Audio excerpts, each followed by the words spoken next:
Hola, mi nombre es Cristina Nolasco. Soy estudiante embajadora de la Organización para la Cooperación y el Desarrollo Económicos dentro de la Universidad de las Américas, Puebla. La OCDE es una organización intergubernamental que agrupa a 34 países miembros, cuya misión principal es promover políticas que ayuden al desarrollo económico y social de las personas alrededor del mundo. Para ello, esta organización ofrece un foro que permite a los gobiernos trabajar conjuntamente para compartir experiencias y ofrecer soluciones a problemas comunes. La OCDE trabaja 27 temas que van desde desarrollo y economía a tecnologías de la información, agricultura y desarrollo sustentable. En la Universidad de las Américas Puebla tenemos acceso a la OCDE iLibrary, donde se pueden descargar de manera gratuita más de 9,000 títulos y publicaciones de la OCDE. Esta biblioteca virtual se encuentra en www.ocd-ilibrary.org. A continuación, los miembros de la Embajada Estudiantil OCDE UDLAP presentarán una serie de videos sobre el trabajo de esta gran organización.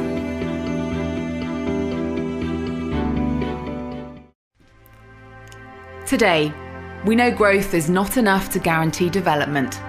The challenge of building sustainable and inclusive societies and the job of policymakers is getting more complex.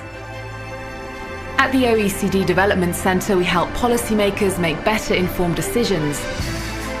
Like the OECD at large, we're dedicated to making better policies for better lives.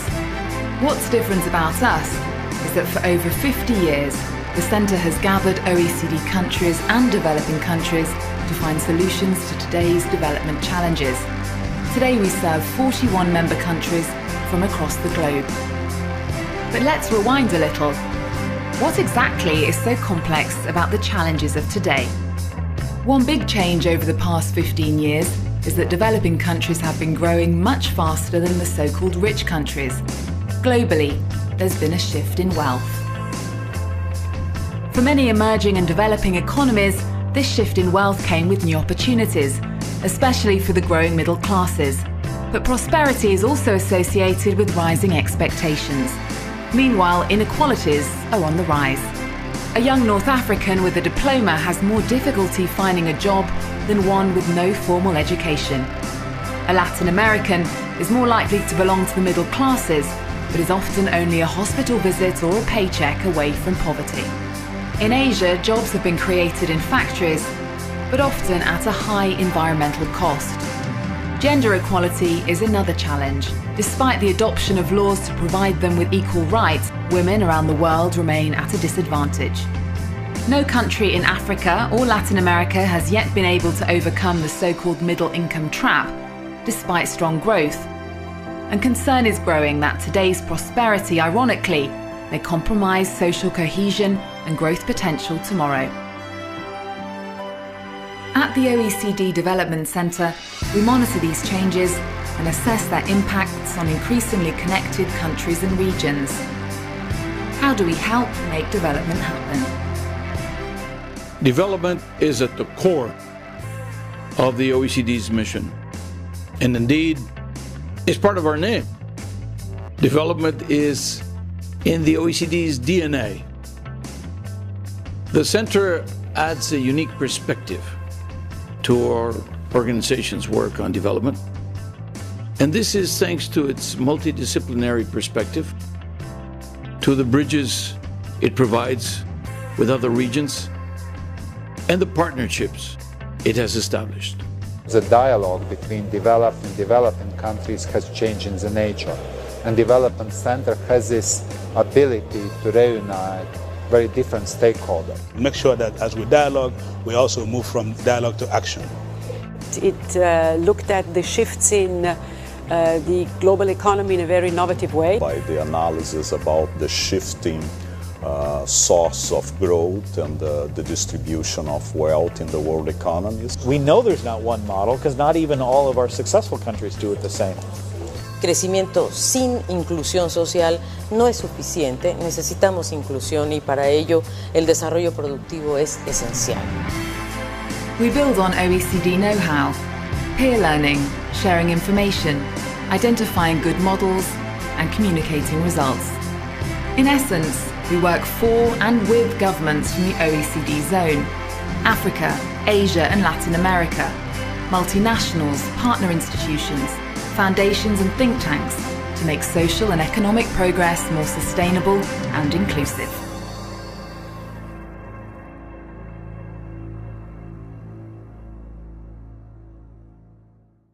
Hola, bienvenidos, soy Zaira.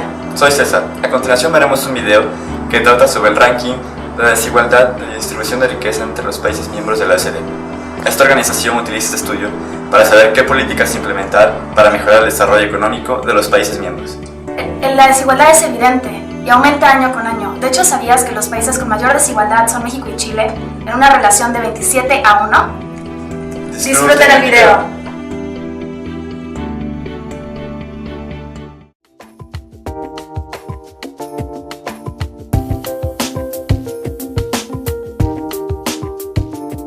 Is the gap between rich and poor widening? The incomes of top earners have risen much faster than for everyone else. This trend has been particularly marked in Australia, Denmark, Finland, the UK, Mexico, and the United States. In a few countries, France, Portugal, and Spain, the gap between rich and poor has stayed the same. The richest people in OECD countries have an income about 9 times more than the poorest.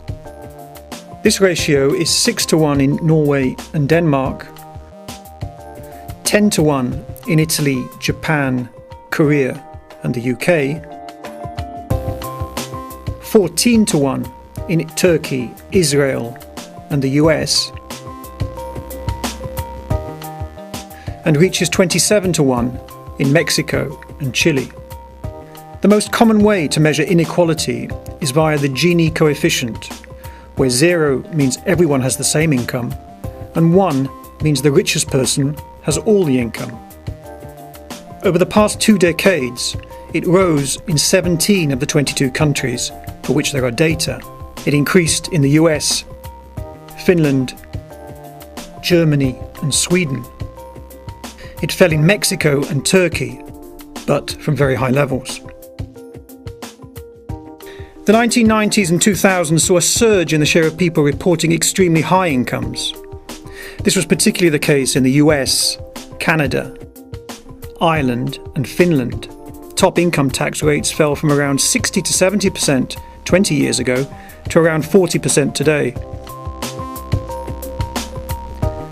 More people work part-time these days. Earnings inequality in Finland, the Netherlands and Germany is low among full-time workers, but jumps dramatically when you include part-time employees and the self-employed. In other countries like Israel, Canada and the US, the difference is less marked. On the other hand, the fact that more women are working has softened the rise in earnings inequality. The OECD says rising inequality is not inevitable. Governments can do something about it. Reforming tax and benefit policies would help. Getting more people into the labour force and making sure they stay in jobs which pay good wages is essential.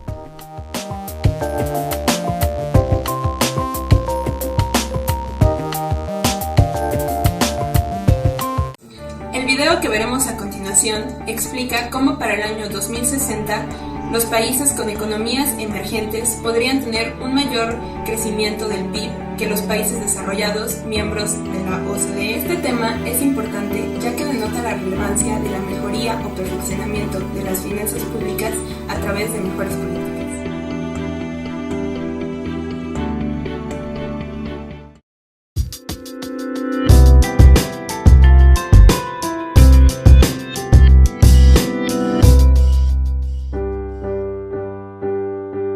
The global economy is expected to grow by 3% annually over the next half-century. But growth will be much stronger and much faster in emerging economies than in the developed countries of the OECD. The United States is the world's biggest economy today, representing 23% of global economic activity. GDP will shrink to 18% by 2030 and just 17% in 2060. China, which produces about 17% of global GDP today, is expected to pass the US to become the world's biggest economy. It will produce 28% of global GDP in 2030 and should stay at that level through 2060. China's growth and that of other fast-developing emerging countries will be driven by a better educated and more productive workforce. India will also benefit from population growth. It will jump from 7% of global GDP today to 11% in 2030 and 18% in 2060. Population aging, on the other hand, will drag down growth in many countries and regions. The euro area is the world's second leading economy, with 17% of global GDP. As the number of active Europeans declines, Europe's share of the world economy will drop to 12% by 2030 and just 9% by 2060. Japan, which accounts for 7% of global GDP today, faces a similar crisis. Its aging population will push its share of global GDP down to 4% by 2030 and just 3% by 2060.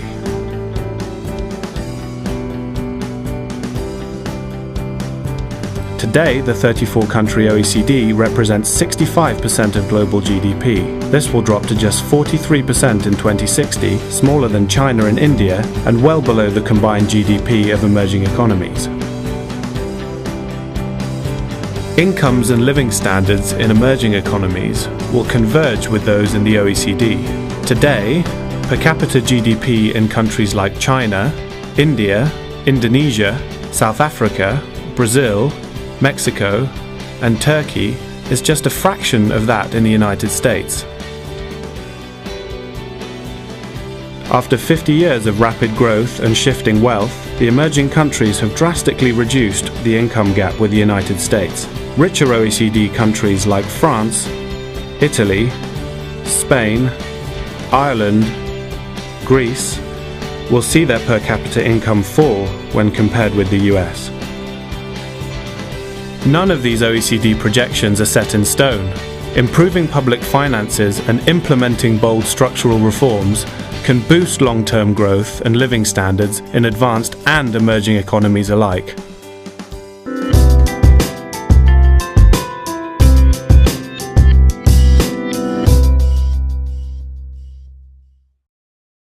A continuación veremos un video sobre equidad de género.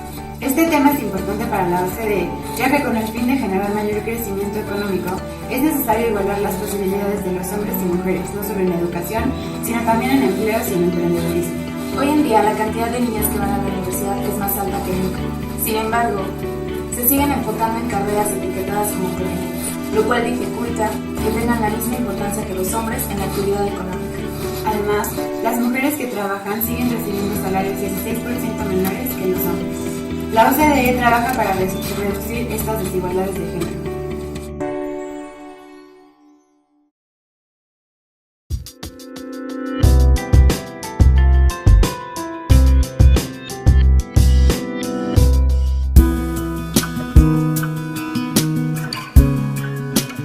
More young women go to school than ever before. That's good for the girls and the economy. Every extra year of education leads to an average increase of around 9% in GDP per capita. In OECD countries, 15-year-old girls read at a full school year higher than boys. At university level in 2009, nearly 60% of graduates in the OECD area were female. If that trend continues, by 2025 it'll be closer to 70%. And in the Czech Republic, Iceland, Norway, Slovak Republic, and Sweden, there could be almost twice as many female students as male in higher education. But women and men are still choosing different study and career paths. More than 70% of university students in education and 75% of health and social science graduates are women, while some 70% of engineering, manufacturing, and construction graduates are men. Better education means more women work. But many countries are facing the double challenge of an aging population and a falling fertility rate. The challenge is ensuring that more women work and those who want to can go full-time. That will require better childcare and more flexible work conditions. And those pay slips are smaller for women than for men. On average, 16% smaller, and the gap rises to 21% among top wage earners. This glass ceiling extends to the boardroom. On average, across listed companies in the OECD, there's only one woman for every 9 men at the boardroom table. In Norway, 40% of board members are women as a result of a mandatory quota introduced in 2006. In Sweden, France and Finland, between 15 and 20% of board members are women.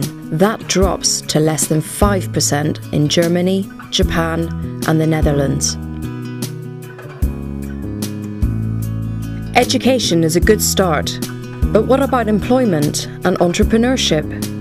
The next step must be to break down the barriers in the job market.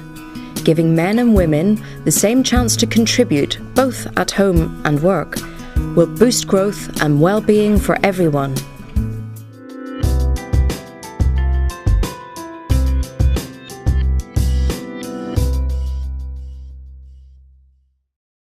El siguiente video habla de lo poco sustentables que resultan los modelos económicos actuales al estar tan basados en el consumo y cómo esto va poco a poco agrandando la brecha de desigualdad entre clases sociales. También expone la necesidad de preservar los recursos naturales, ajustando indicadores como precios y costos de la producción para así poder garantizar a las generaciones futuras una mejor satisfacción de sus necesidades.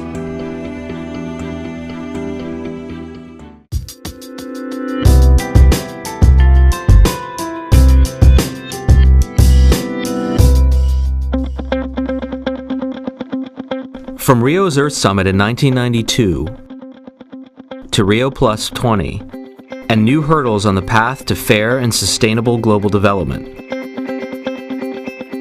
Today, 1.5 billion more people are using and abusing the environment. Governments are reeling from the global economic crisis, and the gap between rich and poor is getting wider. If we continue our wasteful ways, by 2050, almost 4 billion people will live in areas experiencing severe water stress. The world, largely China and India, will need 80% more energy, most of it based on fossil fuels. Greenhouse gas emissions will remain stable in OECD countries and Russia, more than double in the rapidly growing BRICS, and rise in the rest of the world, increasing globally over 50%, pushing the Earth's temperatures up 3 to 6 degrees Celsius by the end of the century. Farming, sprawling cities, logging, and climate change could reduce biodiversity and mature forests by another 10%. Air pollution, particulates, ground-level ozone, and unhealthy indoor air will be the top environmental cause of early deaths worldwide, with the rate tripling to 3.6 million per year. In other words, current growth patterns are not sustainable. There's only one way forward: going green to boost global economic growth. The OECD has a range of tools to help, including indicators to measure progress, pricing natural resources and making pollution more costly are key to solving economic, social, and environmental concerns. For governments, carbon taxes and auction permits could raise $250 billion per year by 2020. And removing subsidies to fossil fuel production and use would reduce emissions and free up funds to improve education and healthcare. Aid from donor countries, more than $5 billion every year for environmental protection. With technology transfer, trade, and investment, and more financial support can give all countries a fair chance to grow green. For private businesses, green investments can improve the balance sheets and the environment. At Rio Plus 20, governments must make good on their promise of greener, more sustainable, equitable growth. We want an economy, we want a society, we want an environment which will make sure that the future generations will have this planet to enjoy.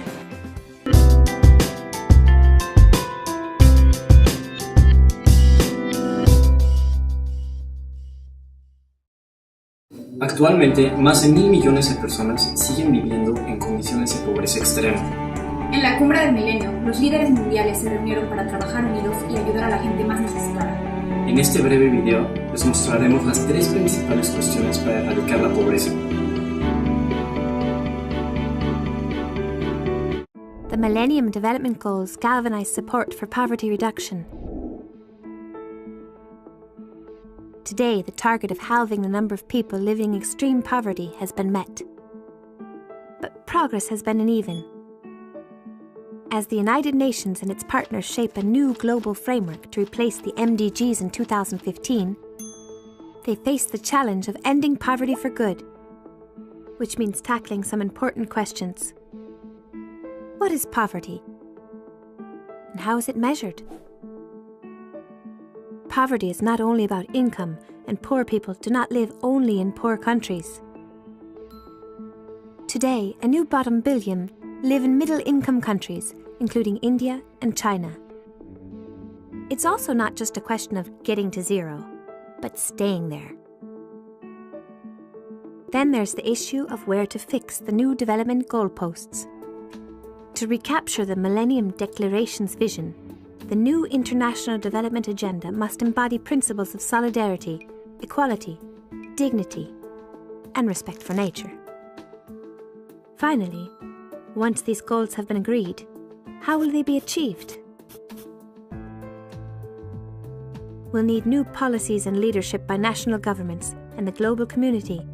But what else?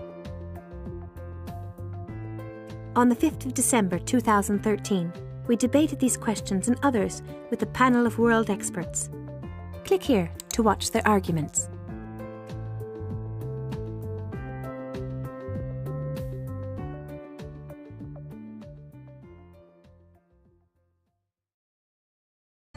La economía es la base del desarrollo de la sociedad, pues es gracias a las personas que se da el intercambio de bienes y servicios a nivel mundial. Es por eso que la OCDE trabaja para implementar programas que permitan mejorar la calidad de vida de la sociedad. Esto se logra a través de la mejora continua de la educación, la creación de nuevas oportunidades de empleo y la inclusión de adultos mayores y personas con discapacidad. La OCDE se encarga de implementar nuevas políticas fiscales que permiten una recaudación más eficiente.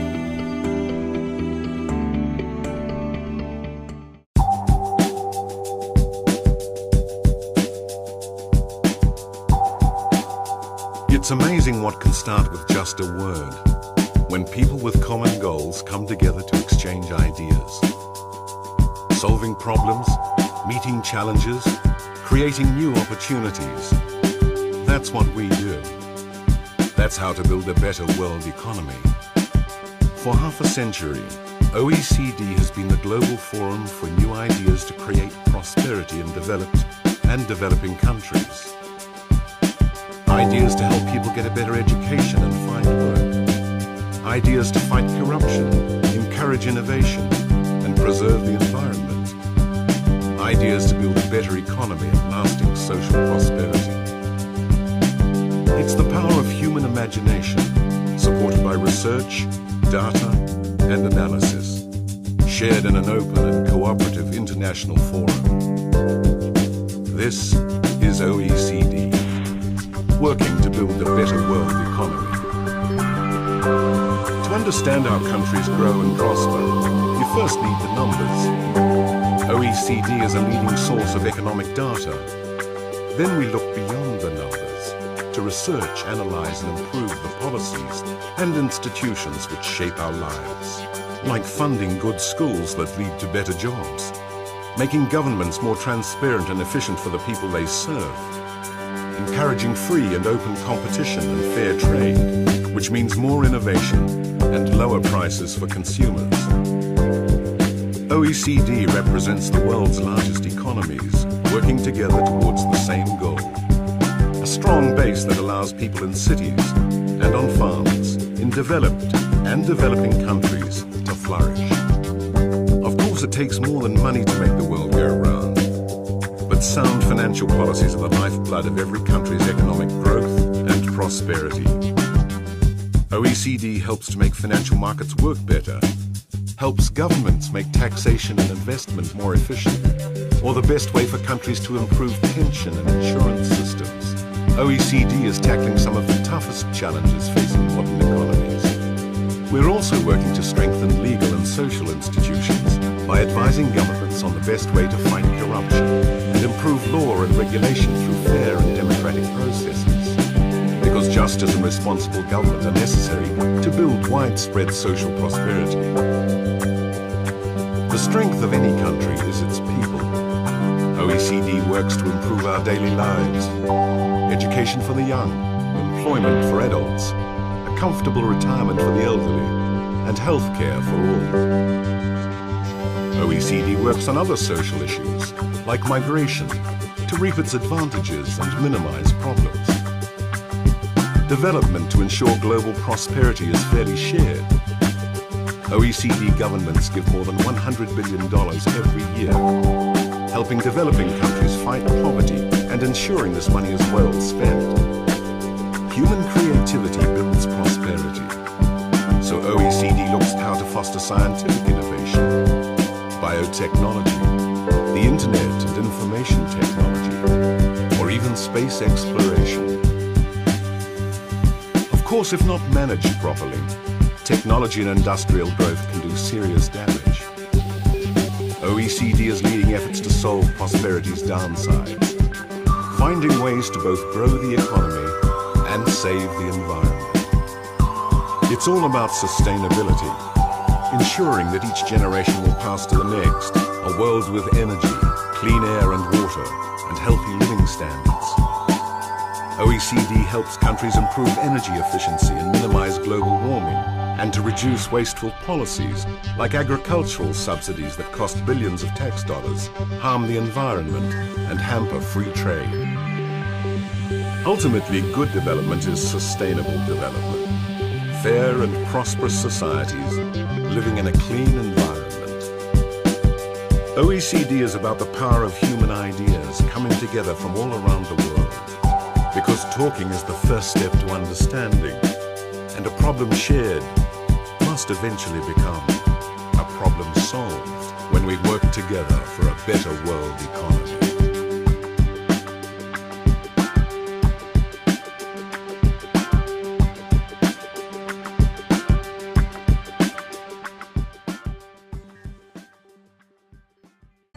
Ahora veremos un video sobre el Vida Life Index de la OCDE, tu índice para una vida mejor. Esta herramienta permite comparar los niveles de bienestar entre los países miembros de la OCDE. Además, puedes crear tu propio índice, asignando valores a las variables dependiendo del nivel de importancia que tengan para ti.